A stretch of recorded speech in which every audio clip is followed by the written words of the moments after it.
গুলোর প্রত্যেকটির উপর আমাদেরকে আমলের সচেষ্ট হতে হবে। আমরা নবী করিম সাল্লাল্লাহু আলাইহি সাল্লামের যে সমস্ত সুন্নাহ প্রতিনিয়ত হাদিসের কিতাব থেকে আমরা গ্রহণ করছি, শিখছি, তার প্রত্যেকটিকে আমাদের বাস্তব জীবনে আমাদের বাস্তবায়ন করতে হবে এবং সেগুলোর উপর আমল আমাদের করতে হবে। আমরা যদি শুধুমাত্র নামে আলেম হই, আমাদের কর্মে, আমাদের আমলে, আমাদের আচরণে, আমাদের আখলাকে, আমাদের সার্বিক কর্মকাণ্ডে যদি কোরআন এবং হাদিসের প্রতিফলন না ঘটে, আমরা যদি কোরআন এবং হাদিসের রুদ্র প্রতীক বা মূর্তি না হতে পারি, তাহলে সেক্ষেত্রে মনে রাখবেন আমরা কখনো সমাজকে পরিবর্তন করতে পারবো না। আমরা কখনো নবী আলাইহিস সালামের যে মিশন ছিল সে মিশনকে নিয়ে সামনে আমরা বাড়তে পারবো না। আমরা যতটুকু পিছিয়ে আছি তার জন্য কয়েকটি বড় কারণের একটি কারণ হলো আমরা নিজেরা আমাদের অর্জিত জ্ঞান অনুযায়ী, ইলম অনুযায়ী আমরা আমল করছি না। আমি মাদ্রাসার ছাত্র ভাইদেরকে বলতে চাই, আমরা আমাদের শৈশবে মাদ্রাসার পরিবেশে, মাদ্রাসার চৌহট দিতে আমলের যে পরিবেশ দেখেছি, এখন সেই পরিবেশ নেই। আমি আমার ছাত্র জীবনে এই হাটহাজারী মাদ্রাসার পুকুরে তাহাজ্জুদের সময় উঠলে দেখতাম চারপাশে এত বেশি ছাত্র ওযু করতেন, এত বেশি ছাত্র তাহাজ্জুদে দাঁড়াতেন যে মনে হতো মাদ্রাসার বেশিরভাগ ছাত্ররাই তাহাজ্জুদে উঠে গেছে।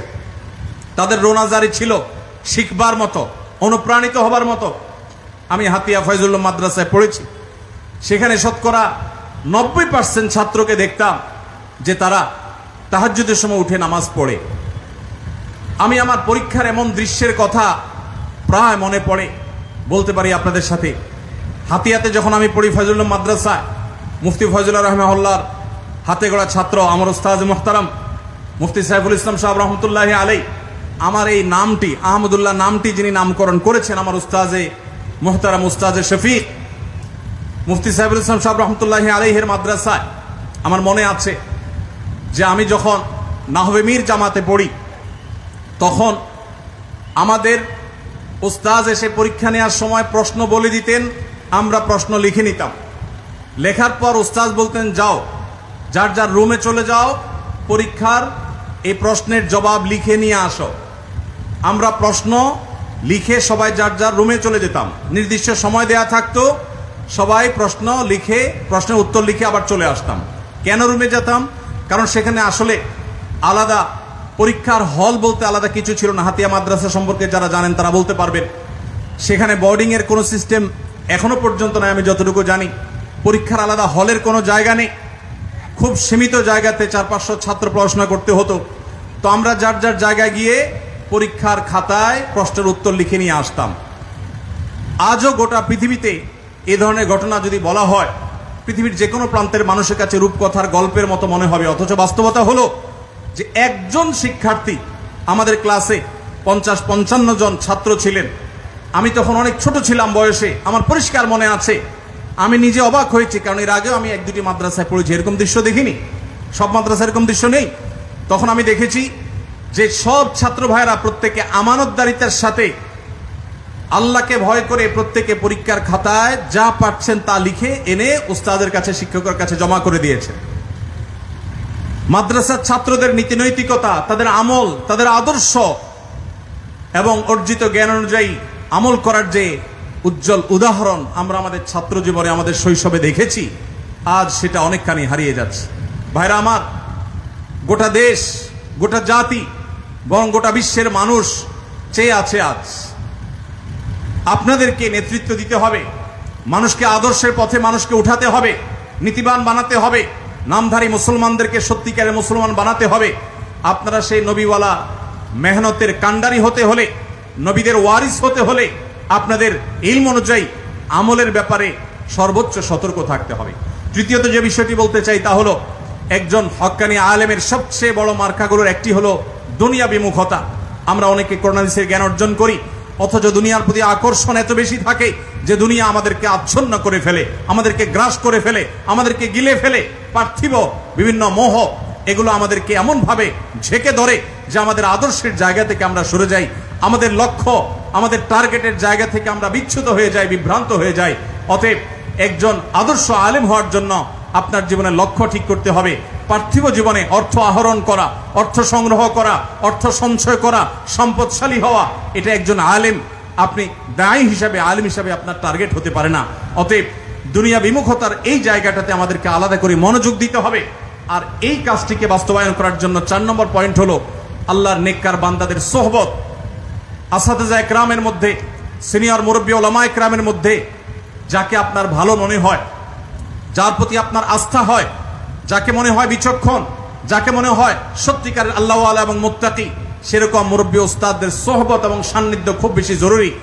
আজ আমাদের মাদ্রাসার ছাত্রদের মধ্যে একটি অধঃপতন আমি দেখতে পাচ্ছি, আর সেটি হলো মাদ্রাসার শিক্ষার্থী ভাইদের, বন্ধুদের একটা বড় অংশ তারা নিজেদেরকে স্বয়ং সম্পূর্ণ মনে করে, উস্তাদ এবং মুরব্বীদের কোনো প্রকার তত্ত্বাবধানের প্রয়োজন মনে করে না। আশরাফ আলী থানভী রহমতুল্লাহ আলাইহি বলতেন, जो अपने आप को मुस्तकिल बिज़ात समझता है वो मुस्तकिल बज़ात है। যে নিজেকে স্বয়ং সম্পূর্ণ মনে করে সে আসলে কখনো স্বয়ং সম্পূর্ণ হতে পারে না। অন্তত দিন এটা কখনো আপনি নিজে নিজে এটাকে পরিপূর্ণতা দিতে পারেন না। এই জন্য আমি আপনাদেরকে বলতে চাই, অবশ্যই আপনার মাথার উপর কোনো না কোনো বিচক্ষণ, সময় সচেতন, আল্লাহওয়ালা, মুত্তাকি, মুখলেস, নিষ্ঠাবান, দূরদর্শিতা সম্পন্ন ওলামা একরাম বা মুরব্বীদের ছায়া আপনার উপরে থাকা দরকার। তাদের সাথে যোগাযোগ থাকা দরকার, কানেকশন থাকা দরকার, পরামর্শ থাকা দরকার, তাদের তত্ত্বাবধান দরকার, তাদের সোহবত দরকার। এই সোহবত ছাড়া প্রকৃত অর্থে জুহুদ, প্রকৃত অর্থে দুনিয়া বিমুখতা, প্রকৃত অর্থে আখিরাত মুখিতা, এটা প্রকৃত অর্থে কখনোই অর্জন হয় না। অতএব আমি আপনাদেরকে অনুরোধ করতে চাই, তরুণ ভাইরা যারা আপনারা আলিম হতে যাচ্ছেন ইনশাআল্লাহ, অবশ্যই আপনার জীবনে প্রতিটি গুরুত্বপূর্ণ বিষয় সিদ্ধান্ত নেওয়ার আগে, আপনার পথ এবং আপনার গন্তব্যকে ঠিক করবার আগে, আপনার প্রতিটি বিষয়কে ধার্য করবার আগে অবশ্যই আপনি যাদের প্রতি আস্থা রাখেন এরকম মুরব্বিদের ছত্রছায়া, তাদের তত্ত্বাবধানে আপনি অগ্রসর হওয়ার চেষ্টা করবেন। এরপরে 5 নম্বর যে বিষয়টি বলতে চাই তা হলো, আজ আমাদেরকে সময়কে রিড করা জানতে হবে, সময়কে জানতে হবে, সময়কে বোঝা শিখতে হবে। এজন্য আপনাদেরকে বলতে চাই, আমাদের স্কিলকে ডেভেলপ করতে হবে, যোগ্যতাকে বাড়াতে হবে।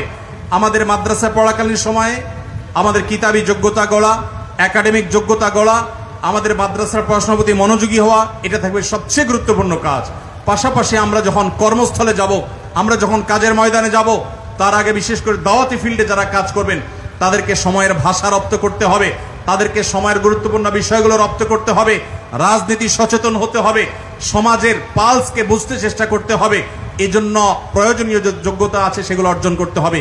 এই যোগ্যতাগুলোর অভাবে অনেক আলেম আছেন, তারা জ্বলে উঠতে পারছেন না, তারা জেগে উঠতে পারছেন না, তাদের ভাষাগত দুর্বলতা আছে, তারা ভালো বাংলায় কথা বলতে পারেন না, তারা অনেকে হয়তো ইংরেজি ভালো জানেন না, তারা কম্পিউটারে ভালো দক্ষ না, তারা সময় সম্পর্কে ভালো জানেন না, জনগণের চিন্তা ভাবনা কি সেটা তারা জানেন না, জনগণের মন এবং মস্তিষ্ককে তারা রিড করতে পারেন না, সাধারণ মানুষের ভাবনাগুলোকে তারা পড়তে পারেন না। এই কারণে যোগ্য মানুষ হওয়া সত্ত্বেও তারা সমাজের মানুষকে সেভাবে উপকার পৌঁছাতে পারেন না। এই জন্য আমার অনুরোধ আপনাদের প্রতি, 5 নম্বর হলো যে আপনি দক্ষ আলেম হিসাবে নিজেকে গড়ে তোলবার জন্য, প্রভাবশালী আলেম হিসাবে গড়ে তোলবার জন্য, আপনার দাওয়াকে ইফেক্টিভ এবং মুয়াসসির দাওয়া দেওয়ার জন্য আপনাকে অবশ্যই সময়ের এই প্রয়োজনীয় বিষয়গুলো, যোগ্যতাগুলো, স্কিলগুলো আপনাকে অর্জন করতে হবে আলেম হওয়ার পাশাপাশি। তাহলে ইনশাআল্লাহ আপনি দেখবেন আপনি জ্বলে উঠতে পেরেছেন, আপনি জেগে উঠতে পেরেছেন, আপনি জাগাতে পেরেছেন, আপনি যেই অবস্থানে চলে গেছেন সেটা আপনি হয়তো কল্পনা করতে পারেননি। নাম্বার 6, আমাদেরকে ঐক্যের ব্যাপারে খুব বেশি সতর্ক থাকতে হবে। মনে রাখতে হবে, আমরা যদি ঐক্যবদ্ধ না হই তাহলে এদেশে দ্বীনকে কখনো আমরা অগ্রসর করতে পারবো না, মুসলমানদেরকে কখনো আমরা রক্ষা করতে পারবো না। রক্ষা করবেন আল্লাহ রাব্বুল আলামিন, কিন্তু আলেম হিসেবে আমরা আমাদের দায়িত্ব সঠিকভাবে পালন করতে পারবো না যদি না আমরা ঐক্যবদ্ধ থাকি। মনে রাখবেন, ঐক্য কখনো সকল চিন্তা, সকল মত এক হয়ে কখনো ঐক্য হয় না। যদি সব চিন্তা আমাদের এক হয়ে যায়, সকল মত যদি আমাদের বিলুপ্ত হয়ে যায়, তাহলে আর ঐক্যের প্রশ্ন কি? ঐক্য হবেই ইত্তেহাদ মাআল ইখতিলাফ, মূলনীতির উপর ভিত্তি করে। আপনার সাথে কারোর ভিন্ন মত থাকতে পারে, কিন্তু ঐক্যমতের বহু জায়গা আছে, সেই জায়গাগুলোকে মাথায় রেখে আপনাকে ঐক্যবদ্ধ হতে হবে। আমার আগে মাহমুদুর রহমান ভাই কথা বলেছেন, এর আগেও তিনি বিভিন্ন জায়গায় বলেছেন, ওলামা একরাম যদি ঐক্যবদ্ধ না হন তাহলে আমরা এই জাতির ঈমানের পাহারাদারি করা তো দূরের কথা, আমাদের অস্তিত্বকে টিকিয়ে রাখাটাই অসম্ভবপর হবে। আর আমরা যদি ঐক্যবদ্ধ থাকি তাহলে এদেশে ওলামা একরামকে ইগনোর করার শক্তি সামর্থ্য কারোর আসলে নেই। এদেশে ওলামা একরামের যে চেইন, উলামা একরামের যে নেটওয়ার্ক আছে, উলামা একরামের যে শক্তি আছে, যে সামর্থ্য আছে, উলামা একরামের যে সুযোগ এবং সম্ভাবনা আছে, এদেশের সকল রাজনৈতিক দল একসাথ হয়েও সেই সুযোগ, সেই সম্ভাবনা, সেই শক্তি আসলে আর কারোর নেই। যতগুলো মসজিদ বাংলাদেশে আছে সবগুলো মসজিদ থেকে উলামা একরামের কথা বলার সুযোগ আছে, তারা সমাজকে আলোকিত করবার সুযোগ রয়েছে। অতএব এই জায়গাটাতে আমরা যদি বলিষ্ঠভাবে কাজ করতে চাই, তাহলে আমাদের সুরে সুর মিলিয়ে, আমাদের একের সাথে অন্যের কাঁধে কাঁধ মিলিয়ে, আমাদের হাতে হাত মিলিয়ে আমাদেরকে কাজ করা শিখতে হবে। ইত্তেহাদ মাআল ইখতিলাফ, আপনার কোনো ভাইয়ের সাথে কোনো বিষয়ে ভিন্নমত আছে, কিন্তু বহু বিষয়ে ঐক্যমত আছে। ওই ঐক্যমতের বিষয়টাকে ধরে আপনাকে আগাতে হবে। নিজের ঘরের স্ত্রীর সাথে মানুষ সব বিষয়ে একমত হয় না, কিন্তু তাই বলে তাদের একসাথে পথ চলা বন্ধ হয় না, বরং সেটাকে তারা মিনিমাইজ করে সামনে অগ্রসর হয়।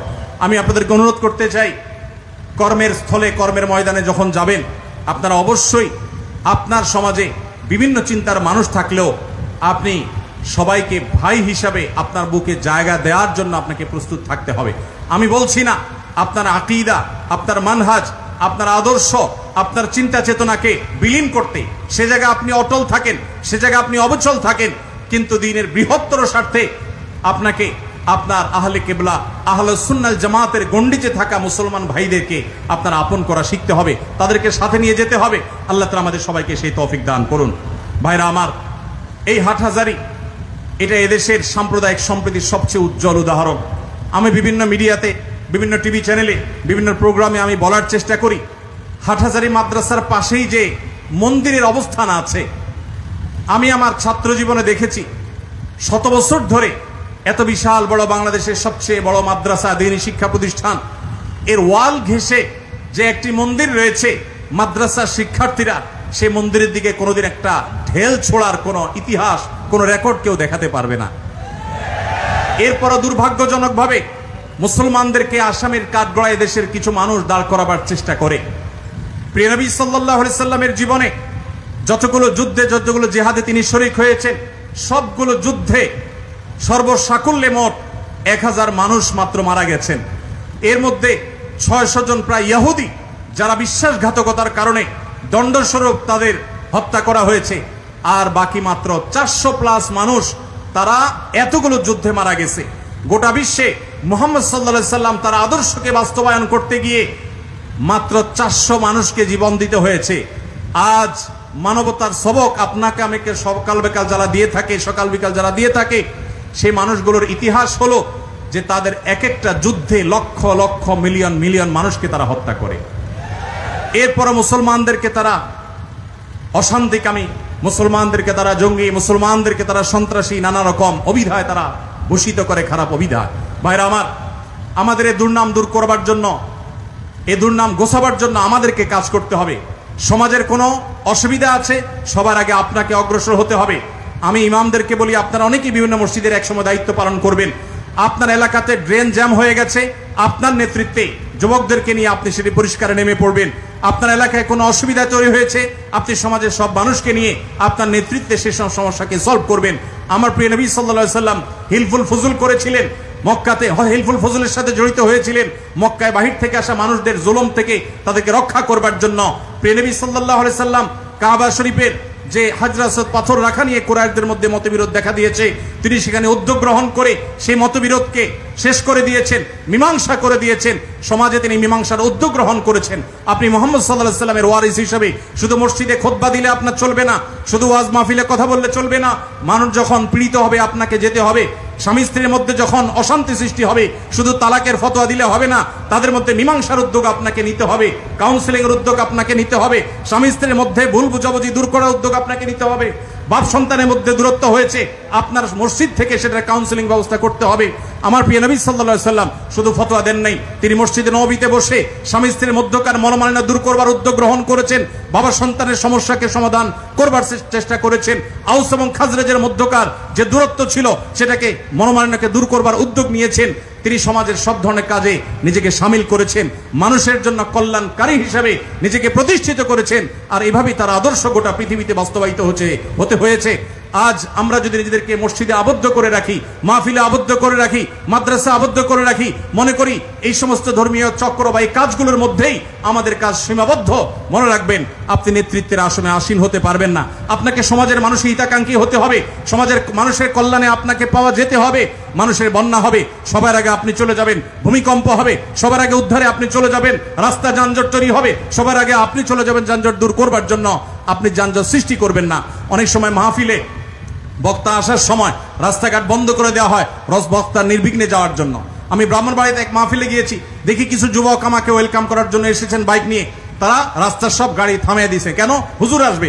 আমি বললাম এই মাহফিলে আমি যাব না। যে মাহফিলের ভলান্টিয়াররা সাধারণ মানুষের অধিকারকে নষ্ট করে, সাধারণ মানুষের পথ চলাকে রুদ্ধ করে দেয়, তারা গাড়ি চালকদেরকে জোরপূর্বক থামিয়ে তারা হুজুরদের জন্য রাস্তা ক্লিয়ার করে, সে কখনো সমাজের কল্যাণকামী না। সে দিন ভালো করে বুঝে নাই। আমার নবী সাল্লাল্লাহু আলাইহি ওয়াসাল্লাম বলেছেন, ইয়াকুম আল জুলুস আলা তারিক, রাস্তায় বসা যাবে না, রাস্তার অধিকার নষ্ট করা যাবে না। তোমাকে রাস্তা বন্ধ করে তোমার হুজুরের জন্য ক্লিয়ার করে, রাস্তায় বন্ধ করে অসুস্থ রোগী থাকতে পারে, অ্যাম্বুলেন্সে অনেক মানুষ থাকতে পারে, এই অসুবিধা তৈরি করার অধিকার কাউকে দেয় নাই। যাই হোক, পরবর্তীতে তারা তাদের ভুল বুঝতে পেরেছে। আমি আপনাদেরকে বলতে চাই, সমাজের জন্য নিজেদেরকে উপকারী সাব্যস্ত করতে হবে, সমাজে নিজেদেরকে রিলেভেন্ট প্রমাণ করতে হবে, সমাজের মানুষের দুঃখ দুর্দশায় আপনাদেরকে সবার আগে পাওয়া যেতে হবে। আপনি মসজিদে যান আর মাদ্রাসায় যান, মাহফিলে আসেন আর অন্য কোনো জায়গায় কাজ করেন, মনে রাখবেন আপনাকে আল্লাহ রাব্বুল আলামিন তার কল্যাণে কাজ করতে হবে। দাওয়ার পাশাপাশি সামাজিক কর্মকাণ্ড এবং জাতির সকল বিপদে সর্বাগ্রে আপনাদেরকে এগিয়ে আসতে হবে, আমাদেরকে এগিয়ে আসতে হবে। আল্লাহ রাব্বুল আলামিন আমাদেরকে সমাজের মানুষের প্রকৃত প্রয়োজন পূরণ করবার মতো যোগ্য এবং যথাযথ দাঈলাল্লাহ হওয়ার মতো, নবী এবং রাসূলদের ওয়ারিস হওয়ার মতো যত যোগ্যতা আমাদের প্রয়োজন, আল্লাহ রাব্বুল আলামিন আমাদের সবাইকে সেটি অর্জন করার তৌফিক নসিব করুন। সবাই চেষ্টা